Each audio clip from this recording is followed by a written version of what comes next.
മാത്രമേ കാണാറുള്ളൂ. പക്ഷെ ഞാൻ കണ്ടേക്കുന്ന വീഡിയോസ് എല്ലാം ഇങ്ങനെ എന്നെ ഇപ്പൊ ആൾക്കാരെ കണ്ടിട്ട് അമ്മച്ചിയോ എന്നാ ചോദിക്കുന്നത്.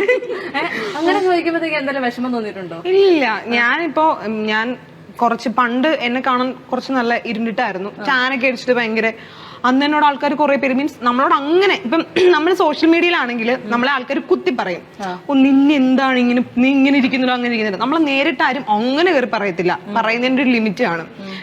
ആൾക്കാരുടെ വിചാരം സോഷ്യൽ മീഡിയയിലുള്ള ഒരു മനുഷ്യന്മാരല്ല, അവരെ എന്ത് പറഞ്ഞാലും നമുക്ക് നോവില്ല, ഫീലിങ്സ് ഇല്ല, പിന്നെ നമ്മളെ തകർക്കണമല്ലോ, നമ്മൾ തകരരുത്.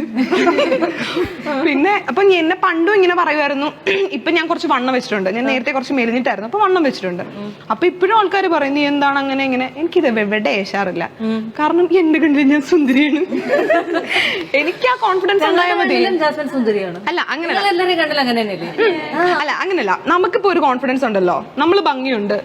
പിന്നെ വേറൊരു കാര്യം, നമ്മുടെ ഈ കാണുന്നത് മാത്രമൊന്നുമല്ല ഭംഗി. ഒരു ഡയലോഗിന് പറയുന്നതല്ല, ഇവിടെ ഭയങ്കര ഭംഗിയുണ്ടായിട്ട് ഇവിടെ മൊത്തം വിഷം കൊണ്ട് നടന്നിട്ട് ഒരു കാര്യമില്ല. നമ്മളിപ്പോ ഒരാളോട് പെരുമാറുന്ന രീതി, നമ്മൾ എങ്ങനെയാണ്, മനസ്സാക്ഷിയുള്ളവരാണോ, നമ്മൾ ആർക്കും ദ്രോഹം ചെയ്യുന്നില്ലേ, നമ്മൾ നല്ല രീതിയിലാണോ പോകുന്നത്, അതിലാണ് ഭംഗി ഇരിക്കുന്നത്. പിന്നെ ഈ പറഞ്ഞ കുരുവാണെങ്കിലും കറുപ്പാണെങ്കിലും വെളുപ്പാണെങ്കിലും എന്തുവാണെങ്കിലും അതൊക്കെ ഭയങ്കര നോർമൽ ആയിട്ടുള്ള കാര്യമാണ്. ഞാൻ പണ്ട് വിചാരിച്ചിട്ടുണ്ട് കേട്ടോ, എനിക്ക് വെളുക്കണം എങ്ങനെയെങ്കിലും. എല്ലാവരുടെയും മൈൻഡിൽ വരുന്ന സാധനമാണ്. കാരണം നമുക്ക് കുഞ്ഞിലോട്ട് ഇഞ്ചെക്ട് ചെയ്തിരുന്ന സാധനം എന്താണ്, വെളുപ്പാണ് ഭംഗി, കറുത്തിരുന്ന ഭംഗിയില്ല. നമ്മളിപ്പോ ഒരു കൊച്ചുണ്ടാവുകയാണെങ്കിൽ ഒയ്യോടാ നിന്റെ കൊച്ചു കറുത്തിട്ടാണല്ലോ, വെളുത്തിട്ട് എന്ത് വെളുത്ത കൊച്ച, ഈ സാധനം തൊട്ട് നമുക്ക് കുഞ്ഞിലെ കിട്ടുമല്ലേ.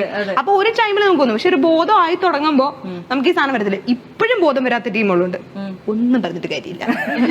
കാരണം അവർ തനിയെ വിചാരിക്കണം ഓക്കെ ഇങ്ങനെയാണ്, നമ്മൾ പറഞ്ഞു കൊടുത്താൽ മനസ്സിലാവില്ല. ഇപ്പൊ ഞാനിരുന്ന് ചേച്ചിക്ക് ഇതിനോടൊന്നും ഒരു ഇൻട്രസ്റ്റ് ആണ്, ഞാൻ ചേച്ചി കറുപ്പ് അങ്ങനെയാണ് ഇങ്ങനെയാണ് മാങ്ങയാണ് തേങ്ങയാണെന്ന് പറഞ്ഞാൽ ചേച്ചി ഇതെല്ലാം ആ ചേച്ചി ആടി മാലോ പിന്നെ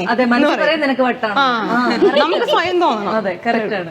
അസ്ല ആണെങ്കിൽ അസ്ലയുടെ ഏറ്റവും കൂടുതൽ ഞാൻ മനസ്സിലാക്കിയിട്ടുള്ളത് സൗന്ദര്യത്തിന്റെ പേരിലല്ല അസ്ലനെ, അല്ലെങ്കിൽ ആ ഒരു കോൺസെപ്റ്റിലല്ല, അല്ലെങ്കിൽ ആ ഒരു ടോപ്പിക്കിലല്ല അസ്ല ഏറ്റവും കൂടുതൽ വിമർശനങ്ങൾ ഏറ്റുവാങ്ങേണ്ടത് വന്നിട്ടുള്ളത്. അസല എന്തിട്ടാലും ചീത്ത വിളിയാ. ഞാൻ ഇടയ്ക്ക് ആലോചിക്കാറുണ്ട്, വീട് ചേച്ചി ഞാൻ ഒരേ തോണിയിൽ അങ്ങനെ ആലോചിച്ചിട്ടുണ്ടല്ലേ. കാരണം ഞാൻ ഇന്നലെ ആലോചിച്ചു, എന്തോ ഒരു പട്ടിക്കുട്ടിയുള്ള വീട്ടിൽ അസല പോയി നിന്നെന്ന് പറഞ്ഞുകൊണ്ട് അവിടെയും തെരുവിളി കിടക്കുന്ന ഞാൻ കണ്ടു. അപ്പൊ എവിടെ എന്ത് ചെയ്താലും സോഷ്യൽ മീഡിയയില് അസ്ലയുടെ കണ്ടന്റിന് റീച്ച് ഉണ്ട്, സെയിം ടൈം അത്രമാത്രം തെരുവിളികൾ നടക്കുന്നുണ്ട്. ഇത് എന്തുകൊണ്ടാണ് എപ്പോഴെങ്കിലും ചിന്തിക്കാറുണ്ടോ?